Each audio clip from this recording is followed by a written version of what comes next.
pag-usapan naman natin yung iyong brand. Kasi 'di ba naging miracle siya, sobrang amazing.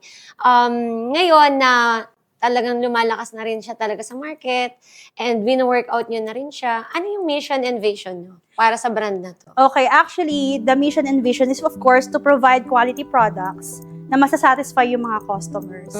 And of course, to provide this big opportunities para sa mga tao na mabibigyan ng trabaho ni Skin Amazing. Kasi, naniniwala ako na pag ito mga employees namin, umunlad yung buhay nila, nagbago yung buhay nila, gagawin din nila iyon sa mga magiging empleyado nila sa future.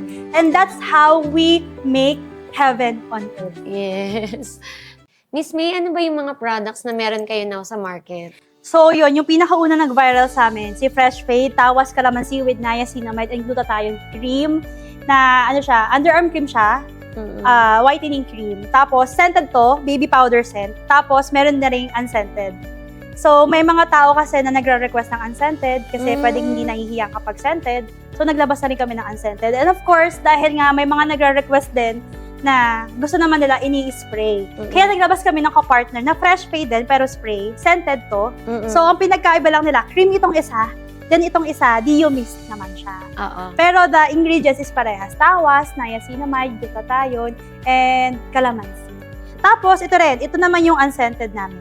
And meron din kaming pangkalyo. So, ito yung Heal Rescue Spray na nakakatanggal ng kalyo sa paa. And of course, nakaka-moisturize din nung paa. Nung dry na paa. Ayun. Sa panahon ngayon, marami na talaga sa Pilipinas, marami talaga ang may problem dyan. Exactly. Diba? Marami talaga. So maraming natutulungan ng product na to. Kasi kung libo-libo ang naibebenta nyo nito araw-araw, ibig sabihin, libong tao ang natutulungan ng product nyo. Nakakatuwa nga kasi ang dami nagbibigay ng feedback na pumuputi raw yung kilikili nila, pati singit nila. Nilagay sa singit. Diba? Kasi alam mo ba, ito backstory lang. Meron kasi kaming extra 3,000 pieces ng ganito kasi ang nangyari, nag-iba yung consistency. So, pinalitan ni Manu.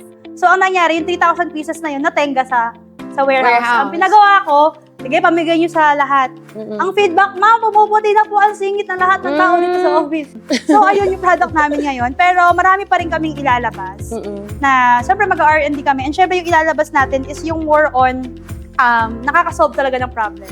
I think marami ang natutulungan niya. Kaya talaga, yun yung naging, naging blessing talaga kayo na since, kasi pag naging solution ka sa problema ng maraming tao, ibe-bless ka. Exactly. Diba?